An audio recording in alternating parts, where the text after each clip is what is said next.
भागलपुर में अपराधियों के हौसले बुलंद है। भागलपुर के सुल्तानगंज थाना क्षेत्र अंतर्गत बदमाशों ने दिन दहाड़े नगर परिषद के उप सभापति नीलम देवी के पति रामदीन यादव को गोली मार दी। घटना में 2 लोगों के शामिल होने की बात सामने आ रही है। मामले को लेकर घायल रामदीन यादव की पत्नी नीलम देवी का कहना है कि 2 बाइक सवार युवक उनके सीमेंट बालू के दुकान पहुंचे और भागलपुर जाने का पता पूछा। काउंटर से जैसे ही वो निकले, दोनों बदमाशों ने उन पर फायरिंग शुरू कर दी, जिससे वो गंभीर रूप से घायल हो गए। घटना की जानकारी मिलने पर परिजन और आसपास के लोग दौड़े और बदमाशों को धर दबोचा। हालांकि एक बदमाश मौका देखते ही फरार हो गया, जबकि स्थानीय ग्रामीणों ने एक बदमाश की जमकर पिटाई कर दी। वहीं घायल को आनन फानन में सुल्तानगंज ले जाया गया, जहां उसकी नाजुक स्थिति को देखते हुए चिकित्सकों ने मायागंज अस्पताल रेफर कर दिया। फिलहाल घायल का इलाज एक निजी अस्पताल में चल रहा है। इधर घटना की जानकारी मिलते ही SSP Anand Kumar, DSP Sadar Ajay Kumar, DSP law and order Gaurav Kumar दलबल के साथ अस्पताल पहुंचे और घायल का बयान दर्ज कराया। एसएसपी ने कहा कि चिकित्सक घायल के इलाज में जुट गए हैं। घटनाक्रम को देखते हुए प्रथम दृष्टया आपसी रंजिश का मामला प्रतीत होता है, जबकि डीएसपी लॉ एंड ऑर्डर के नेतृत्व में एसआईटी का गठन कर दिया गया है। पुलिस सभी बिंदुओं पर जांच कर रही है। बस इतने बात बोले, बस गोली मार दी। जब आवाज सुने हम लोग मार दिए तो की करें कुछ नहीं। दुकान है ना, दुकान अपना है, बालू गिट्टी छड़ बेचते हैं। दुकान पे कुर्सी पे बैठल थे कुर्सी पे, और 2 लड़का मोटरसाइकिल से आया, बोला कि भागलपुर जाने का रास्ता कौन है। तो वही भागलपुर जाने का रास्ता बताए कि होके जाता है था आगे में बजरंग वाली है, बजरंग वाली होके भागलपुर जाते हैं। बस इतने में वो छोटकी सामान निकाल के अचानक गोली मार दिए। बहुत आदमी जो है दौड़ के, एक लड़का मोटरसाइकिल वाला तो भागिए गया, लेकिन एगो जो पाछे में बैठा जो गोली मारा ना, वो पकड़ा गया है। नाम पता मालूम चला? जी नहीं, वो लड़का को पहचान में नहीं आता है। नहीं पहचानते हैं? जी नहीं। क्या लग रहा है, कोई आपसी रंजिश कोई? जी नहीं ना, उनसे हमको कोई दुश्मनी अभी तो दुश्मनी अभी कोई किसी से टेंशन नहीं चल रहा है। पहले भी कोई मारने का कोशिश किया है? जी नहीं। किस चीज का दुकान आपके पता चला? दुकान छड़ गिट्टी सीमेंट, यही सब सीमेंट का दुकान है। बालू बेचते हैं, सीमेंट गिट्टी भी। चाचा सब बैठे थे स्कूल से, उधर से बाइक लेकर आए मोटरसाइकिल। 2 आदमी था, एक आदमी उतरा मोटरसाइकिल से नीचे। उसके बाद आके पूछा कि चाचा भागलपुर जाने का रास्ता किधर से? तो चाचा बोला कि थाना के पास बजरंगबली सामने में, वो सीधे निकलिएगा भागलपुर पहुँचे। उसके बाद आगे पीछे इधर उधर घूर घाड़ के देख लिया। उसके बाद डाला से निकाल करके बाग से गोली चला दिया। 2 लोग थे वो? 2 लोग अज्ञात अपराधी। कहाँ का बताया जा रहा है? तो बता रहा है बरियारपुर जो है कि गोली किनको लगी है? गोली रही है, हम नहीं चलते। कहाँ पे लगी है? पेट में लगी। क्या गोली लगा है? एक गोली मारा गया है। रामधनी उनका नाम है और 60 वर्ष लगभग उम्र है। सुल्तानगंज में बाईपास के पास इनका घर है और घर के सामने ही 2 युवक आए। लगभग 1-1.5 घंटे पहले की घटना है और उसमें भागलपुर जाने का रास्ता पूछा और इनको देख के एक गोली मारी। अभी इनका इलाज चल रहा है और जो मारने वाले युवक हैं वो भी पकड़े गए हैं, ठीक है। और उससे भी पूछताछ पुलिस की टीम के द्वारा की जा रही है कि इस गोली मरवाने के पीछे और किन किन लोगों का हाथ है। जो डीएसपी लॉ एंड ऑर्डर है डॉक्टर गौरव, उनके नेतृत्व में एक एसआईटी का गठन किया गया है और एसआईटी इस पूरे मामले को विभिन्न बिंदुओं को ध्यान में रखकर जांच कर रही है और कार्रवाई कर रही है। इसमें और भी जितने लोग हैं, 1 लोग पकड़े गए हैं, और भी जितने लोग हैं उनकी भी गिरफ्तारी हम लोग यथाशीघ्र कर लेंगे। सर, घटनाक्रम को देखकर क्या लग रहा है, आपसी रंजिश का मामला है या कुछ और? प्रथम दृष्टया आपसी रंजिश का मामला लग रहा है, क्योंकि जिस तरीके से इनको ही टारगेट करके और सटीक गोली फायर की गई है, ऐसा लग रहा है कि आपसी रंजिश का मामला है। और इसके जितने भी बिंदु हैं, सभी बिंदुओं पर हम लोग गहन छानबीन कर रहे हैं और जल्द ही जितने भी इसमें सम्मिलित जो बचा हुआ एक अपराधी है वो और इस पूरे साजिश में जितने लोग सम्मिलित हैं, सबकी गिरफ्तारी हम लोग सुनिश्चित करेंगे। जो एक पकड़ा है उनको भी मारा पीटा गया है? उनके साथ पब्लिक ने कुछ मारपीट किया है, हम लोग उसका भी इलाज करवा रहे हैं, पूछताछ भी कर रहे हैं। भागलपुर के एक मेले में लोग उसमें भौचक्का रह गए जब एक प्रेमिका अपने प्रेमी से सबके सामने शादी की जिद के लिए अड़ गई। दरअसल भागलपुर इसाकचक के लालू भट्टा की रहने वाली मनीषा कुमारी का भागलपुर की मिर्जानहाट निवासी प्रिंस कुमार से कई सालों से प्रेम प्रसंग चल रहा था। दोनों की मुलाकात कोचिंग में पढ़ने के दौरान हुई थी और धीरे धीरे दोनों में प्यार हो गया। घर वालों से छुप छुप कर एक दूसरे से दोनों मिलते रहे। प्रिंस प्रेमिका को बिना बताए मेला देखने पहुंचा था। इसी दौरान वहां प्रेमिका मनीषा पहुंच गई और प्रिंस से शादी करने की जिद मचा दी। प्रेमी के लाख समझाने के बाद भी प्रेमिका नहीं मानी, जिसके बाद स्थानीय लोगों ने मंदिर में दोनों की शादी करा दी। शादी के बाद मनीषा के घर वालों को सूचना दी गई। वहीं मनीषा के परिजन शादी को मानने से इनकार कर दिए, लेकिन मनीषा अपने माँ बाप को छोड़कर अपने प्रिंस प्रेमी के साथ पूरी जिंदगी व्यतीत करने की कसम खा रही है। मनीषा कुमारी क्या चाहती हो? प्रिंस के साथ कितना एज है तुम्हारा? 18 कितने दिन से ये चल रहा है? 6 साल से ज्यादा कैसे जानी? साथ में पढ़ाई कर लड़का लड़का लड़का क्या बोलता है? हमसे शादी करने के लिए तैयार और तुम्हारे माँ बाप? तैयार नहीं, तो फिर आगे हम शादी करेंगे उनसे।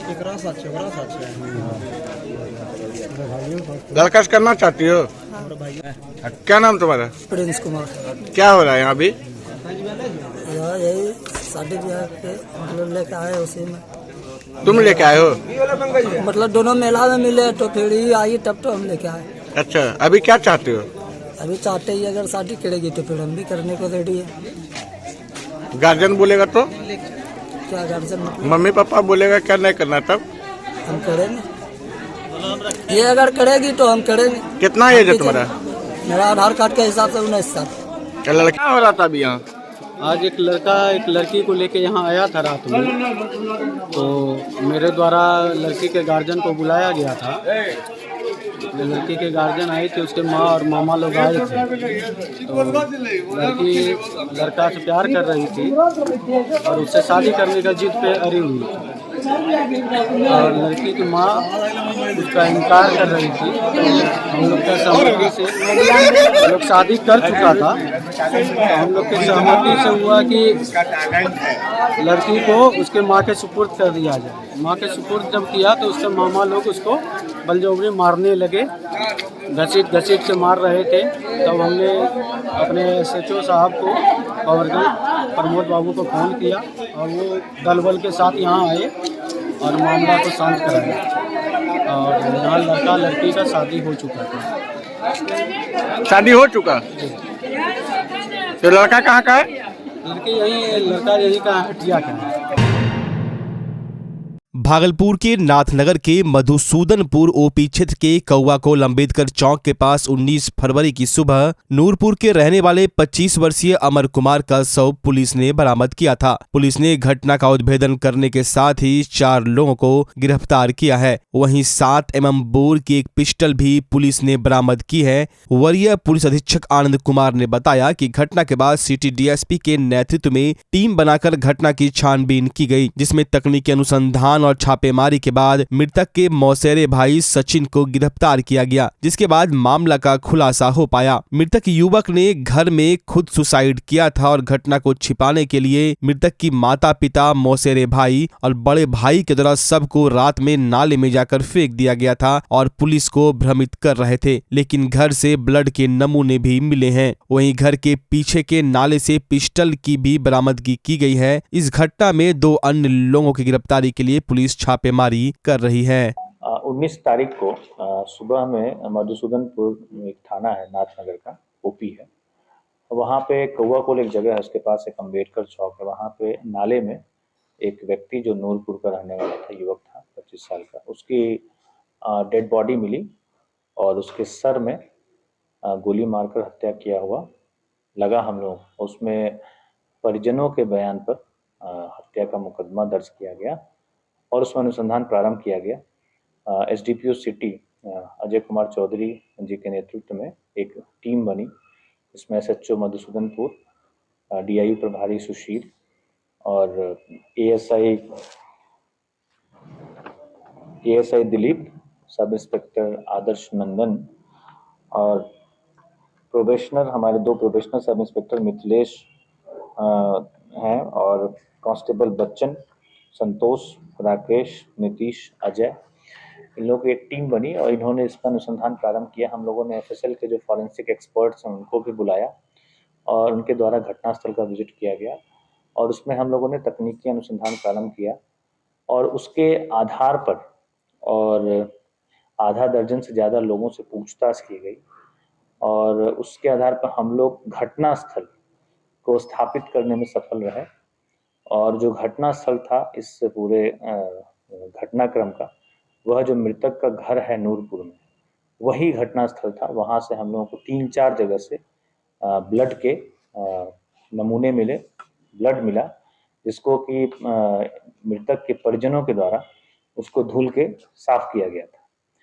पूरे सभी लोगों से पूछताछ के बाद और जितने भी हम लोगों ने वैज्ञानिक साक्ष्य संकलित किए, उसके आधार पर यह मामला हत्या का नहीं था, मृतक के द्वारा खुद इस अपना आत्महत्या किया गया और उसके उपरांत परिवार के लोगों ने इस पूरे घटना को हत्या का स्वरूप देने के लिए डेड बॉडी को रात्रि 1 बजे 18/19 की रात्रि में 1 बजे के आसपास अपने ही एक रिश्तेदार को बुलाया और उनके सहायता से बॉडी को अंबेडकर चौक के पास जो नाला था वहां जाके लिटाया गया और इसकी पुष्टि इन लोगों के बयान के आधार पर जो आत्महत्या में जो वेपन यूज हुआ था, हथियार, उसकी भी बरामदगी हुई है। घटनास्थल से ब्लड सैंपल भी लिया गया है। इस प्रकार इस पूरे मामले का साक्ष्य सहित भागलपुर पुलिस के द्वारा उद्भेदन किया गया है। 4 व्यक्तियों की जो इस पूरे साजिश में शामिल थे उनकी गिरफ्तारी की गई है। 2 व्यक्ति और बचे हुए हैं, उनकी गिरफ्तारी के लिए भी हमारी टीम लगातार छापेमारी कर रही है।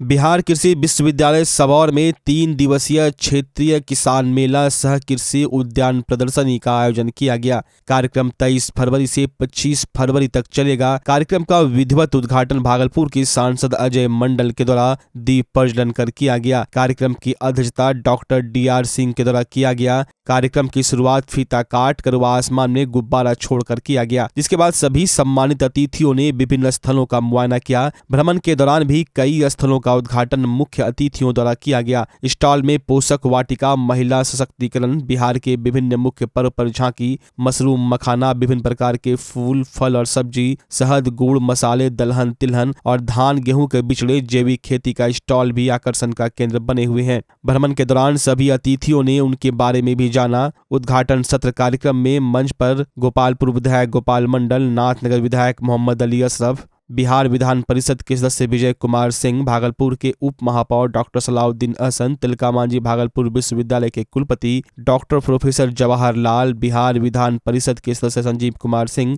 जिला परिषद अध्यक्ष अनंत कुमार, भारतीय सूचना प्रौद्योगिकी संस्थान के अरविंद चौबे के अलावे कार्यक्रम के निवेदक के रूप में कृषि विश्वविद्यालय बिहार के निदेशक प्रसार शिक्षा उपस्थित थे। कार्यक्रम के दौरान खेत खलियान पर आधारित सांस्कृतिक कार्यक्रम का आयोजन किया गया। कार्यक्रम के दौरान सांसद अजय मंडल ने कहा कि किसानों पर विशेष ध्यान देते हुए कृषि विश्वविद्यालय ने जो कार्य किया है वो काफी काबिले तारीफ है। साथ ही कृषि विश्वविद्यालय के कुलपति ने कहा कि हम लोगों ने किसान की आमदनी अच्छी हो और सबों के थाली में पर्याप्त व स्वच्छ भोजन जाए, इसके लिए कार्य करते हुए किसानों को प्रेरित करते हुए यह कार्यक्रम किया है।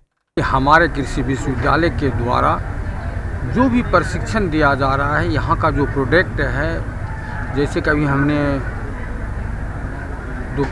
जो यहाँ स्टॉल लगे हुए थे उनके कर्म में जो देखा मैंने कि जहाँ 30 किलो यूरिया लग सकता है वहाँ सिर्फ 100 ग्राम सबौर कृषि विश्वविद्यालय के प्रोडक्ट से उतना काम कर सकता है। इससे मनुष्य के शरीर में जो खाद्य अन्न के द्वारा जाता है उसमें बहुत बड़ी कमी हुई है और बीमारियों में भी ये कमी होगा। सभी जानते हैं कि पिछले 3 वर्ष जो कोरोना महामारी के कारण हम किसान मेला का विस्तार रूप नहीं दे पाए थे और इसलिए यह किसान मेला एक अपने आप में एक अनूठा है। आप लोगों ने देखा होगा करीब 145 स्टॉल लगे हुए हैं और विभाग के हमारे यूनिवर्सिटी के जितने डिपार्टमेंट हैं सब ने अपनी अपनी तकनीक, अपनी वेराइटीज प्रस्तुत की है। जलवायु परिवर्तन तेज़ी से हो रहा है, उसके उपलक्ष्य में हमारे विश्वविद्यालय ने कई ऐसी तकनीक और कई ऐसी वैरायटी डेवलप की है जिसका प्रदर्शन यहाँ पे किए जा रहे हैं और यह पहली बार ऐसा हो रहा है हमारे विश्वविद्यालय के प्रांगण में, जबकि बिहार के अलावा झारखंड, पश्चिम बंगाल, उत्तर प्रदेश से भी किसान आए हैं। तो किसान का जो बिहार में एक समस्या है कि उनका जोत का आकार बहुत छोटा है, वो जोत के आकार के अनुसार हम लोग उस पर काम कर रहे हैं। और बिहार के जो धरोहर क्राफ्ट्स हैं, जैसे आम की जर्दालू वैरायटी हो, चाहे आप मखाना हो, चाहे मगही पान हो, चाहे कतनी राइस हो, इन सब के ऊपर हमारा विश्वविद्यालय किसानों का एक समूह बना करके उसके ऊपर काम कर रहा है, ताकि इसकी हम ब्रांडिंग करके हम देश के हर भाग में इसके एक प्रोडक्ट को, इसके एक व्यंजन को हर थाली में दे सकें। ऐसा हम सभी का प्रयास रहेगा। भागलपुर नगर निगम ने कचरा उठाने के लिए वार्ड में ई रिक्शा की शुरुआत की है, जिसे हरी झंडी दिखाकर मेयर डॉक्टर वसुंधरा लाल और नगर आयुक्त के साथ साथ विभिन्न वार्डों के वार्ड पार्षदों ने नगर निगम से रवाना किया। नगर आयुक्त ने बताया कि ई रिक्शा से कचरा उठाने के लिए जहां एनवायरमेंट पर इसका असर नहीं होगा, वहीं छोटी गलियों में भी ई रिक्शा जाकर वहां से कचरा उठाव करेगी। इसमें अभी 2 डस्टबिन लगाए गए हैं, जो एक गीले कचरे और एक सूखे कचरे के लिए है। आगे इसमें एक मेडिकल वेस्टेज के लिए भी और डोमेस्टिक हार्ड डस्ट के लिए भी बॉक्स लगाया जाएगा। अभी 51 वार्ड में 2-2 रिक्शा दिया जा रहा है। वहीं लोगों के घर तक पहुंचने पे इसमें अलार्म बजेगा, जिससे लोग समझ जाएंगे कि कचरा लेने वाला आ गया है और आराम से अपना कचरा इसमें देंगे। ये जो ई रिक्शा जो अभी हरी झंडी हम लोगों ने दिखाया है, इससे शहर वासियों से हम निवेदन करना चाहते हैं कि आप लोग इस चीज़ को समझें। ये बहुत अच्छी चीज़ें हैं। आप लोगों को बस मेरा ये कहना है कि गीला कचरा और सूखा कचरा दोनों अलग अलग डब्बे बने हुए हैं और उसमें ही डालें।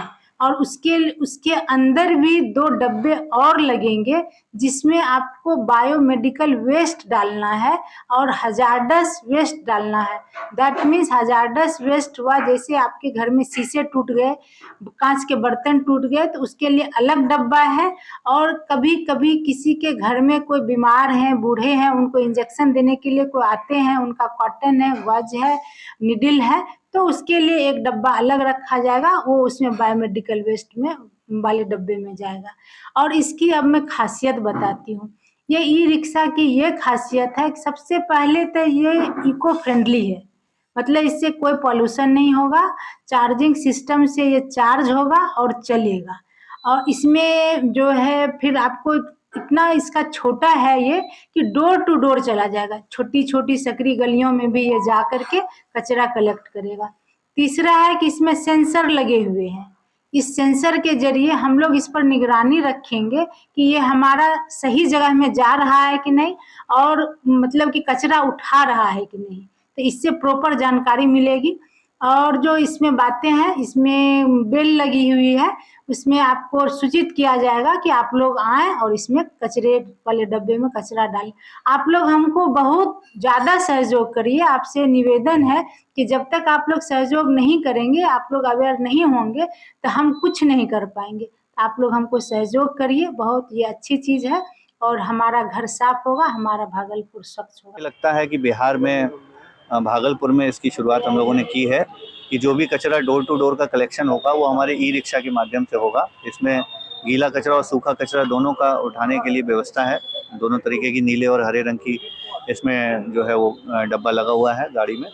और साथ ही साथ इसमें बायोमेडिकल वेस्ट और डोमेस्टिक हजार्डस वेस्ट का भी डब्बा जो हम लोग लगवाने जा रहे हैं। ई रिक्शा है जो पर्यावरण को बचाएगा, इको फ्रेंडली है, और साथ ही साथ जो हमारा डीजल पे जो हमारी निर्भरता है उसको भी हम लोग कम कर पाएंगे पहले से। ये प्रत्येक हमारे जो वार्ड है उसमें प्रत्येक वार्ड में 2 गाड़ियों के हिसाब से हम लोगों ने इसका जो है निर्णय लिया है। अभी जो हमारी आधी गाड़ियाँ आ गई हैं उनको हम लोग फील्ड में ले जा रहे हैं। धीरे धीरे इसकी लोग प्रैक्टिस करें। इसमें एक जिंगल्स भी लगेगा जो घर में जाके बजेगा कि आपके घर के बाहर कचरे का जो आ गया है, वाहन आ गया है, आप अपना कचरा इसमें फेंक सकते हैं। तो ये छोटी छोटी गलियों में जाने के लिए अत्यंत लाभकारी होगा। जहाँ पर हमारे ऑटो टिप्पर नहीं जा सकते, जहाँ पर हमारा ट्रैक्टर नहीं जा सकता, और जो हैंड कार्ट से हम लोग हाथ से खींचते हैं उसकी जगह थोड़ी सी सुविधा मिल जाएगी। फास्ट मूविंग है। कुल कितने गाड़ी है सर? प्रति वार्ड 51 वार्ड हैं तो प्रति वार्ड 2 ले रहे हैं, मतलब 110। भागलपुर नगर निगम में कई साल पहले खरीदे गए कॉम्पैक्ट और व्हीकल लोडर का निरीक्षण नगर आयुक्त के द्वारा किया गया। नगर आयुक्त ने बताया कि निरीक्षण के दौरान उन्होंने देखा कि खरीद किए गए गाड़ियों में खराबी आ गई है, जिसे ठीक करवाने की जरूरत है, जिसके लिए कंपनी को लिखा जा रहा है। वहीं उन्होंने बताया कि लाजपत पार्क में ट्रांसफर स्टेशन बनाया गया है, जहां इन दोनों गाड़ियों को लगाया जाना है, जिससे मोशदा स्कूल के पास जो कचड़े रोड के किनारे गिरते हैं वो इसमें गिरेंगे और फिर वहां से हटाया जाएगा, जिससे गंदगी नहीं फैलेगी। नगर आयुक्त ने बताया कि शहर में 4 जगह पर ट्रांसफर स्टेशन बनाए जाने हैं, जिसमें से एक बनकर तैयार हो गया है और स्टेशनों को बनाने की तैयारी की जा रही है। इसमें जो हम लोगों का कॉम्पैक्टर और व्हीकल लोडर है उसका क्रय किया गया था पहले, और ट्रांसफर स्टेशन का जो प्रोजेक्ट था वो थोड़ा डिले हुआ। अभी जो है ट्रांसफर स्टेशन बन के तैयार है लाजपत पार्क में। उस ट्रांसफर स्टेशन में 2 कॉम्पैक्टर और उसका एक व्हीकल लोडर, इसके माध्यम से कचरा उठाया जाना है। जब ये पूरी तरीके से इम्प्लीमेंट होगा तो जो डंपिंग साइट है वहाँ पर जो कचरा दिखता है, जैसे मोक्षदा स्कूल के सामने ही दिखता है कचरा, वो कचरा सड़क पे ना पड़ के डायरेक्ट इस कॉम्पैक्टर में जाएगा। तो कचरा जो यहाँ वहाँ आपको सड़कों पे दिखता है वो नहीं दिखेगा।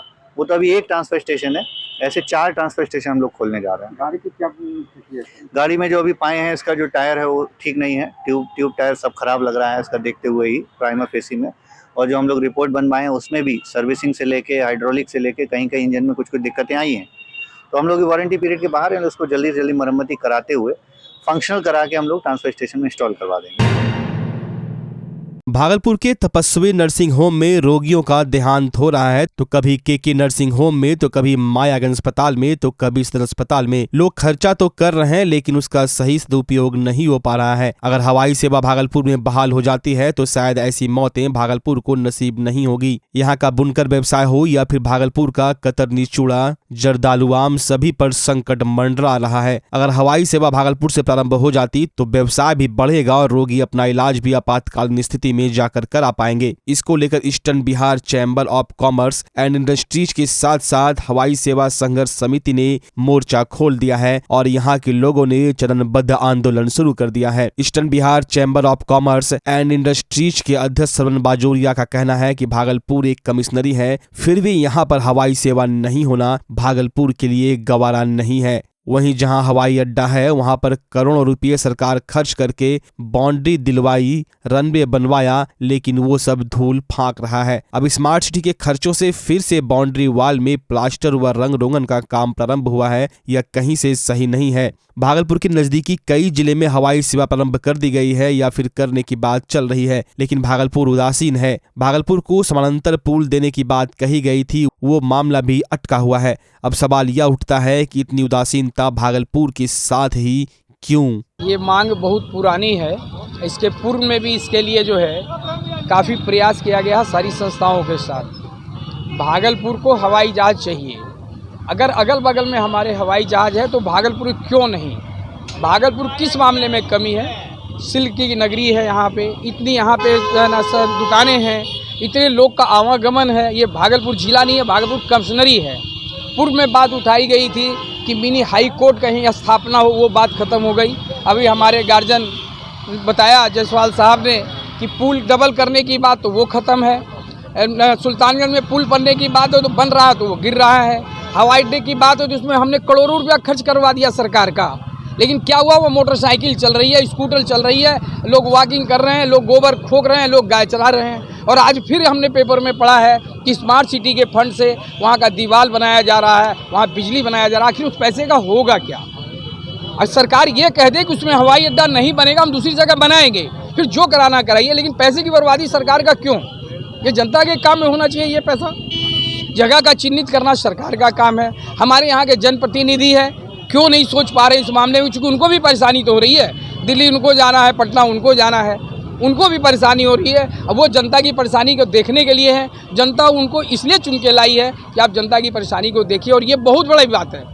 हवाई जहाज जो है आज के दिन में अगर कोई हमारे भागलपुर में बीमार पड़ता है या गिरता है, एक्सीडेंट होता है, और ऐसी घटनाएँ हो गई, हवाई जहाज एम्बुलेंस आने में दिन लगता है जब तक उस व्यक्ति की जान चली जाती है। कम से कम इस तरफ तो सरकार को सोचे। जहाँ तक बात कर रही है कि हम सबको इतनी दवाई देंगे, ये देंगे, और किसी का उपचार नहीं हो पा रहा है, वो साधन की कमी में आज बेचारा मर रहा है। तो भागलपुर जनता इस चीज़ के लिए कंप्लीट तैयार है कि हवाई जहाज मांगे। पूर्व में हम लोग कुछ आश्वासन की बात पर हम लोग तैयार हो गए कि नहीं अब ये चालू हो जाएगा, लेकिन कहीं ना कहीं कोई टेक्निकल गड़बड़ी रही हो, इसमें हमको कोई विषय में नहीं जाना है। लेकिन अब ये जो है ये चरणबद्ध चलेगा कि हमको हवाई जहाज चाहिए, चाहे आप भागलपुर हवाई अड्डा पर दें या अगल बगल में जगह लें। कचहरी चौक स्थित एक स्थानीय होटल में सामवेद के द्वारा कार्यक्रम को लेकर सामुदायिक संवाद आयोजन किया गया, जिसमें 5 प्रखंड के 8 गांव के 800 परिवारों के बीच कोविड अनुरूप व्यवहार और लोक कल्याणकारी योजनाओं की पहुंच उन परिवारों तक हो उसको बताने का काम किया जा रहा है। 8 गांव से वहां के शिक्षक, स्वास्थ्य कर्मी, राजनीतिज्ञ को बुलाकर उनके गाँव में चल रही लोक कल्याणकारी योजनाओं के बारे में हो रही परेशानियों को लेकर योजना चलाने वाले विभाग से समन्वय कर उन्हें बताया जा रहा है, जिससे सरकार के द्वारा चली जा रही कल्याणकारी योजना धरातल पर सही से उतर सके। इसको लेकर 8 गांव के प्रतिनिधि आकर कल्याणकारी योजना में हो रही समस्या को बता रहे हैं। तो जैसा कि हम बता दें कि हम लोग यहाँ भागलपुर में 5 प्रखंड के 8 गांव और कुल 800 परिवार के बीच जो कोविड अनुरूप व्यवहार है और जो लोक कल्याणकारी योजनाएं हैं उन तक जो लोगों की पहुंच है उसको पहुंच बनाने में सहयोग का काम कर रहे हैं। तो उन 800 परिवारों से हम लोग जो है उस समुदाय से हम लोगों ने जनप्रतिनिधि को, शिक्षकों को और वहाँ के महत्वपूर्ण लोगों को, स्वास्थ्य कार्यकर्ताओं को, आंगनवाड़ी कार्यकर्ताओं को यहाँ पे बुलाया है। और इस कार्यक्रम का उद्देश्य है कि जो भी इस 8 गांव में सर्वे हुआ था और जो भी मुद्दे निकल के आए थे उस मुद्दे को एड्रेस करना कि उस मुद्दे की पहुंच वहां तक क्यों नहीं है। तो हम लोगों ने अलग अलग विभाग से समन्वय स्थापित किया है और लोगों को बुला के सारे जो कार्य एजेंसी हैं जो योजनाओं पर काम करते हैं उनका एक समन्वय किया है यहाँ पर। तो जो सारी एजेंसियां हैं उनका एक समन्वय तालमेल बैठाने का उद्देश्य है हमारे इस कार्यक्रम में। प्रशासन के द्वारा सहभागिता जन जागरण अभियान के तहत वार्ड नंबर 21 में भिन्न गली, पासीखाना गली, दीपनगर घाट road, BN Singh road, Swami Vivekananda पथ पर जन जागरण अभियान चलाया गया। इस अभियान का उद्देश्य वैसे व्यक्ति जो नशा का सेवन करते हैं या नशा का व्यापार करते हैं उसको इस धंधे से मुक्त करना है। सरकार के द्वारा वैसे व्यक्ति को भी चिन्हित करने के लिए कहा गया है जो व्यक्ति अपने बच्चे की शादी कम उम्र में कराता हो उस पर भी कानूनी कार्रवाई की जाएगी। इसके लिए भी जन जागरण का अभियान चलाया गया है। पूरे कार्यक्रम में वार्ड पार्षद संजय सिन्हा के साथ मनोज गुप्ता, वार्ड प्रभारी अशोक गुप्ता, कमल जायसवाल, बसंती देवी, राघवेंद्र झा, सुबोध, गुड्डू राय, विशाल कुमार, मनोज सिन्हा, राकेश गुप्ता, डॉक्टर दिनेश सहित कई लोग उपस्थित थे। बच्चा जब जन्म लेता है तो कई बार बच्चा तुरंत नहीं रोता है, रोने में देर हो जाता है। ऐसे में बच्चा क्षतिग्रस्त हो जाता है और उसके बचने की संभावना कम हो जाती है।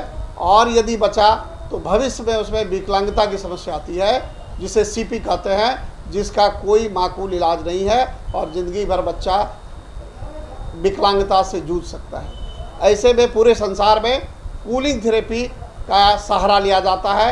जन्म से ठीक 6 घंटा के अंदर यदि उसको कूलिंग थेरेपी दिया जाए तो उससे उसका CP की समस्या कम होती है और बचने की भी संभावना बढ़ती है। पहली बार बिहार झारखंड में आपके शहर के स्नेह नवजात शिशु बाल सेवा केंद्र में यह मशीन उपलब्ध है। कभी भी ऐसी बात हो कि बच्चा रोने में विलम्ब हो गया तो आप स्नेह नवजात शिशु बाल सेवा केंद्र में जरूर संपर्क करें।